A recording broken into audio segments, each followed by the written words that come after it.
ये देखिए, ये जैसे गर्डर है, इसको लैटिस गर्डर रिब कहते हैं। तो ये गर्डर, ये अभी तो स्टॉक यार्ड में है। ये जब टनल में लगता है तो वो ऐसा होता है, और क्योंकि टनल में कोलैप्स हुआ था, ये मलबा के साथ ये भी मलबा में कहीं मिला हुआ था। और जो हम जब अपनी पाइप को हम आगे पुश कर रहे थे, तो ये लैटिस गर्डर रिब जो था वो पाइप के रास्ते पे हमें मिला, और इस वजह से पाइप और आगे हम पुश नहीं कर पाए। मशीन को हमारा रोकना पड़ा, जो ऑगर ड्रिलिंग मशीन है हमारा। और क्योंकि पाइप के अंदर ही होता है ऑगर ड्रिलिंग मशीन, तो हमें फिजिकली मैनुअली जाके चेक करना होता है। पूरी तरह से पाइप को रोकना पड़ा। Auger drilling machine bit by bit 8 उसके पीसेस हमने निकाले। उसके बाद पाइप के अंदर हमने बंदा भेजा जिन्होंने मैनुअल उसको चेक इन किए। ये 22 तारीख के शाम रात की बात है, और हमने एक्सपर्ट्स बुलाए इसके लिए। और एक्सपर्ट्स जो हैं ट्रेंचलेस इंजीनियरिंग कंपनी के हैं, जो मशीन ही चलाते हैं, ऑगर ड्रिलिंग मशीन चलाते हैं। उनके ख़ास जो बंदे हैं जिनको ये एक्सपीरियंस है कि वो 40 मीटर और ज़्यादा भी अंदर जाकर ऐसे बड़े रेस्ट्रिक्टेड स्पेस में, आप समझ सकते हैं कि 900 की पाइप है और 45 मीटर बंदा कोई अंदर जा रहा है, और हाथ में उसके कटर है, गैस कटर है, ऑक्सीजन का मास्क पहना है उसने, और उसमें गर्मी बहुत होती है, ऑक्सीजन की कमी होती है। वहाँ जाकर इस गर्डर को उसने काटा है। काट के जो बाधाएं आई हमारे रास्ते पे, उसको उसने हटाया है।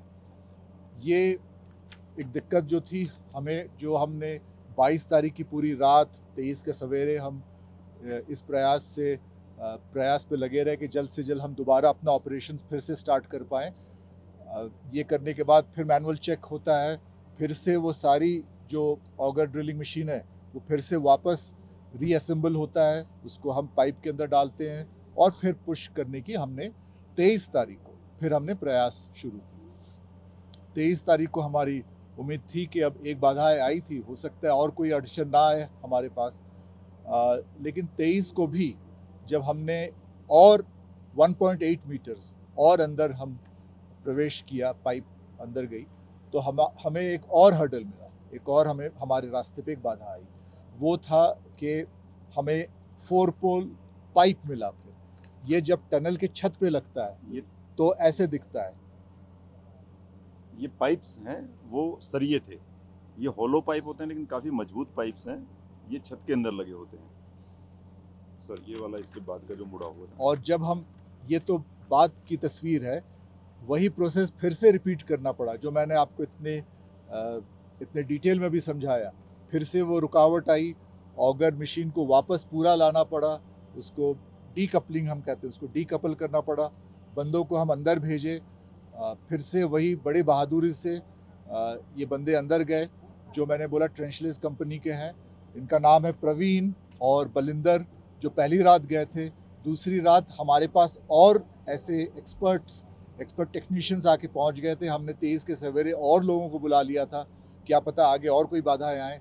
तो प्रवीण और बलविंदर के साथ हमारे हमारे साथ और भी इनके लड़के आए, उनका भी नाम मैं आपके साथ शेयर करूंगा। करीब 8-9 लोगों की टीम है, वो हम आपके साथ शेयर करेंगे। और ये लोग बड़ी बहादुरी से बिल्कुल फिर रात भर जाकर, ये जो पाइप जो आप देखें जो छत पे ऐसा रहता है और लंबा सा ऐसे होके, और मलबा के साथ कोलैप्स के बाद ये मशीन में ये सामने ऑगर इसलिए चल नहीं पाया, तो वो ऑगर के जो ब्लेड्स हैं, वो ऑगर के ब्लेड्स के चारों तरफ ऐसे मुड़ गया। ऑगर के ब्लेड्स भी हमारे डैमेज हुए, और इसलिए हमें वापस ऑगर को वापस लाना पड़ा। ऑगर के ब्लेड्स को हमने रिपेयर किए हैं अभी। जो साफ़ सफाई करनी थी, ये बच्चे अंदर गए और इन्होंने क्लीन किया उधर का, साफ का कोई और गर्डर या कोई और इस तरह की मेटल ना हो, ये चेक किया, और अब वो वापस उस ऑगर को फिट कर रहे हैं। इस बीच हमने ये भी देखा कि ऑगर मशीन जिस प्लेटफॉर्म पे इंस्टॉल्ड है, वो भी वीक हो रहा था, क्योंकि इतना प्रेशर, इतना टॉर्क बढ़ रहा था, क्योंकि अब डिस्टेंस भी ज़्यादा हो रहा है। 45 मीटर से और हम जाने की कोशिश कर रहे हैं।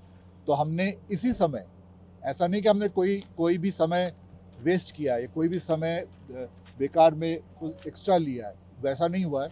हम इसी समय जब ये क्लीनिंग हो रहा था, अंदर पाइप सफाई हो रही थी और जो जितने सारे मेटल के 4 पोल्स जो मैंने आपको अभी दिखाया, या उससे पहले भी जो गर्डर्स जो हमारे रास्ते पे अड़चन पैदा कर रहे थे, उसी वक्त हमने कंक्रीट का प्लेटफॉर्म किया, उसकी मतलब ग्राउटिंग की उसकी, और जो भी रॉक बोल्टिंग कहते हैं, रॉक बोल्टिंग भी की हमने, ताकि मशीन फिर से मजबूत से बैठा रहे प्रॉपर। उसका रॉक बोल्टिंग और ग्राउटिंग की वजह से हमने ज़्यादा कंक्रीट डाला और मजबूत रहे। हमने ऑफकोर्स एक्सीलरेटिंग एजेंट डाला कि जल्द से जल्द कंक्रीट जम जाए, टाइम कोई वेस्ट ना हो।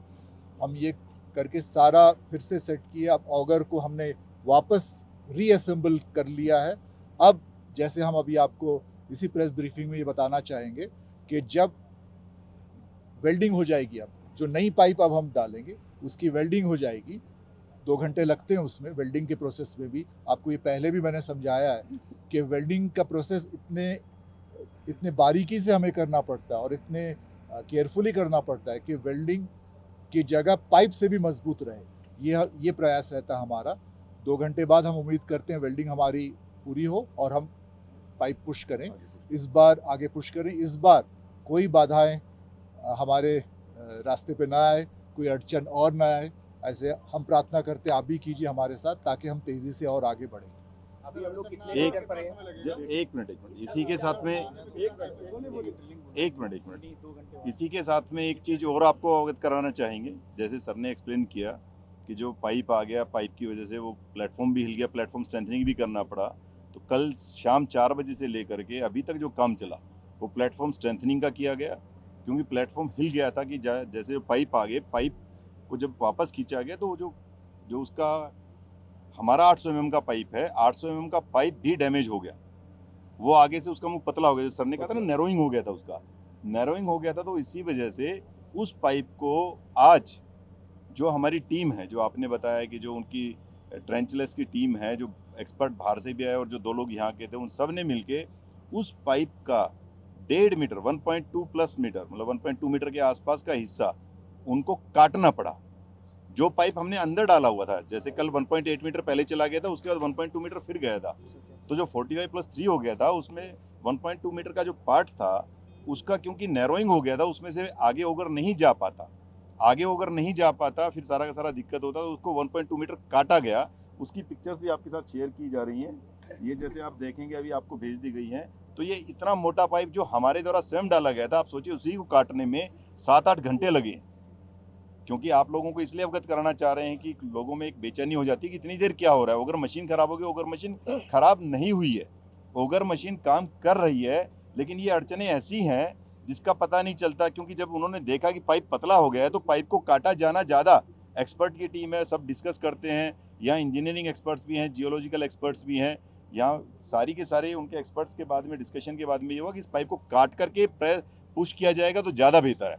इसी के साथ में एक स्पेशल एक टीम बुलाई गई, जो जीपीआर, एक होता है ground penetrating radar system, GPR की है, पार्सन्स करके एक है, उनकी कम्युनिकेशन टेक्नोलॉजी की स्पेशल टीम इमरजेंसी में बुलाई गई।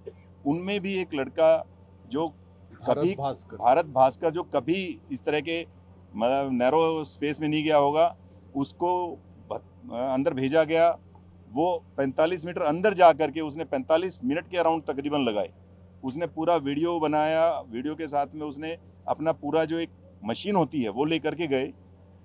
एनडीआरएफ के लोगों ने सपोर्ट किया, ट्रांसलेशन सपोर्ट किया। वो कोशिश की गई कि वो आगे का जो हमारा पार्ट है उसमें क्या क्या हो सकता है उसको बता दे, लेकिन चूंकि उसका माउथ थोड़ा नैरो हो चुका था, इस वजह से 100% एक्यूरेसी से वो नहीं बता पाए।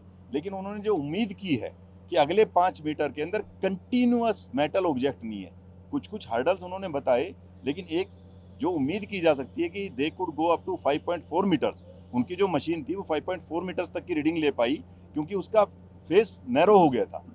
अब 5.4 मीटर्स में जो हम एक अच्छी उम्मीद कर सकते हैं, जैसे आपने कहा गुड न्यूज, यही हम तो मान के चलते हैं कि जैसा उनका एक संभावित, जो उनका एक पॉसिबल उन्होंने एक वो दिया है एनालिसिस, उस पॉसिबल एनालिसिस के अंदर 5.4 मीटर तक कोई कंटिन्यूस मेटल ऑब्जेक्ट नहीं है।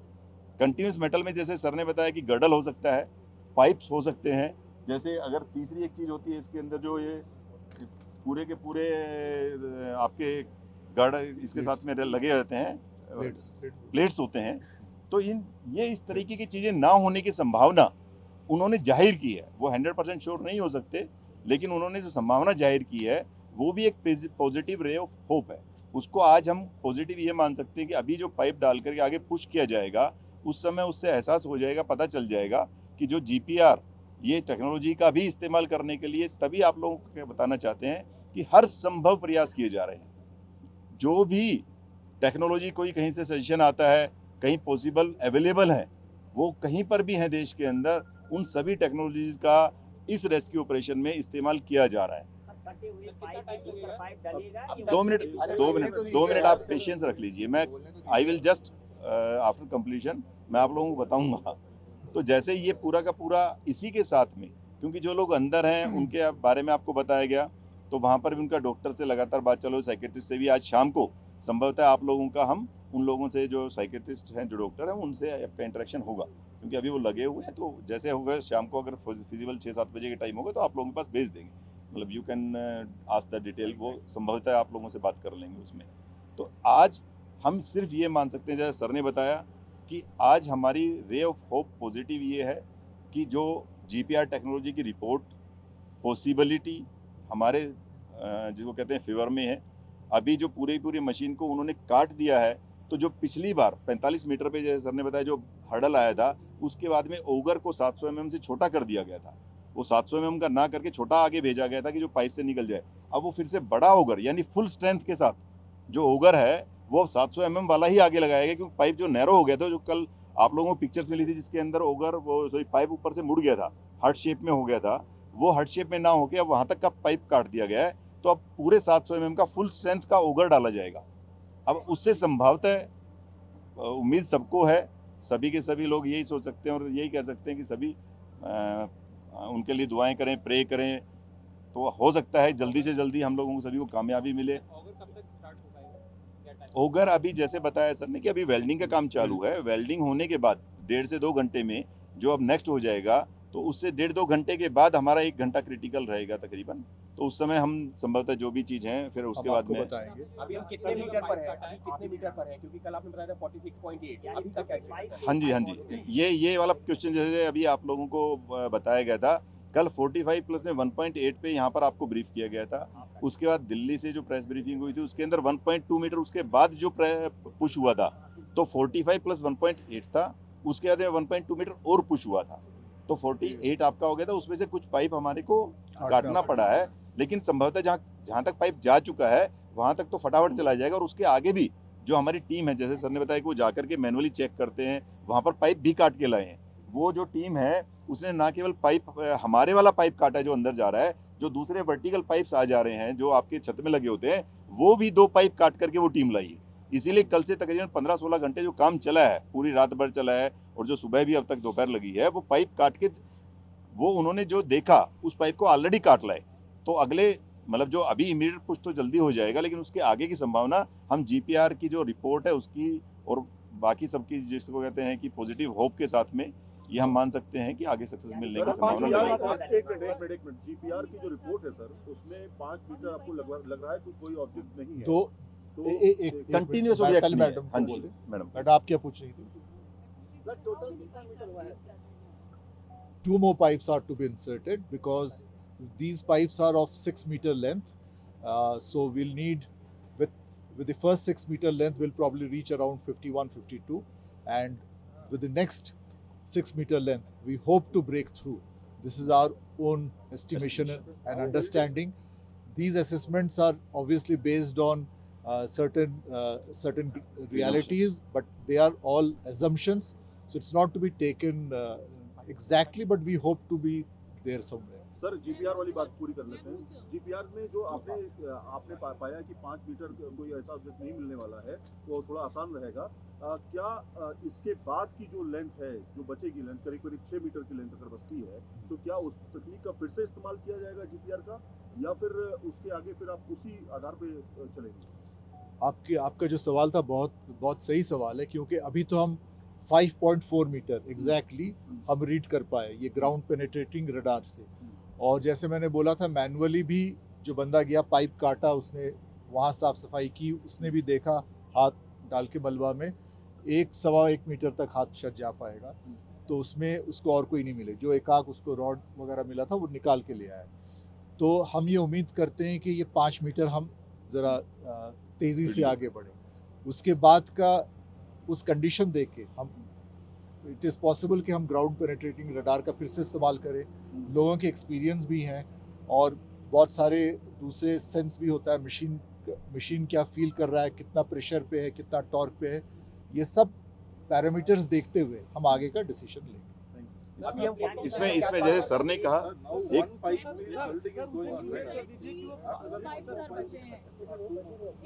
there are no hurdles, sir, तो second pipe के जरिए जो आप कह रहे हैं will make the breakthrough, sir. Let us all hope and pray, because as we have been doing for the last so many days, कि एक पाइप ये पहला निकल आए और सेकंड पाइप जो है हमारा जहाँ भी वो ब्रेक थ्रू लाए, दैट शुड बी इनफ, और हम अपने लोगों तक पहुँच पाए जल्द से जल्द।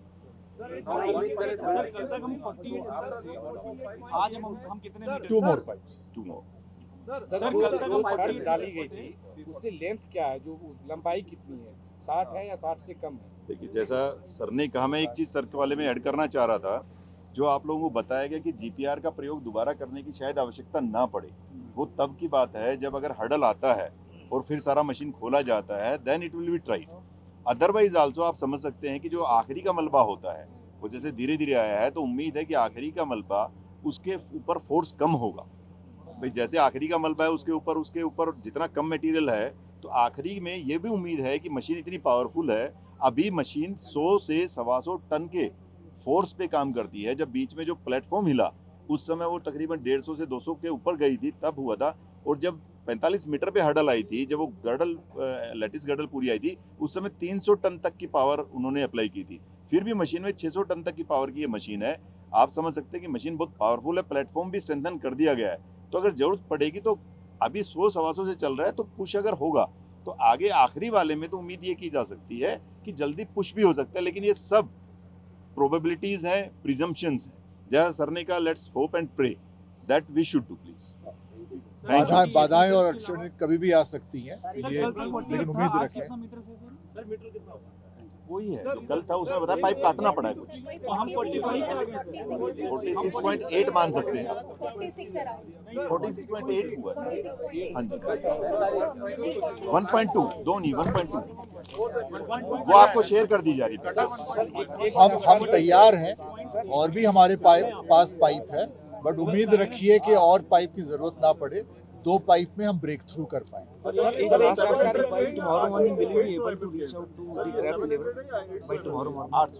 अगर साथ रहा सबका तो और जल्द भी हो सकता है। एक सर से एक बार 1 by 1 कर ले, पहले सर 1 by 1 कीजिए।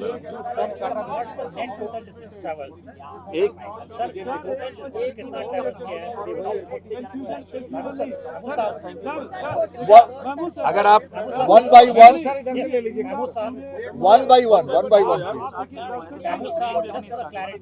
अब तक टोटल डिस्टेंस जो ट्रैवर्स किया है वो कितना है? 46.8 जैसे नीरज जी ने बताया आपको कि हम 48 तक पहुंचे थे, लेकिन उसके बाद हमने 1.2 मीटर, क्योंकि उस आगे का हिस्सा बेंड हुआ था, तो हमने 1.2 मीटर काट के हटाया, तो वी आर बैक। तो हम अभी 46.8 पे हैं। शुक्रिया।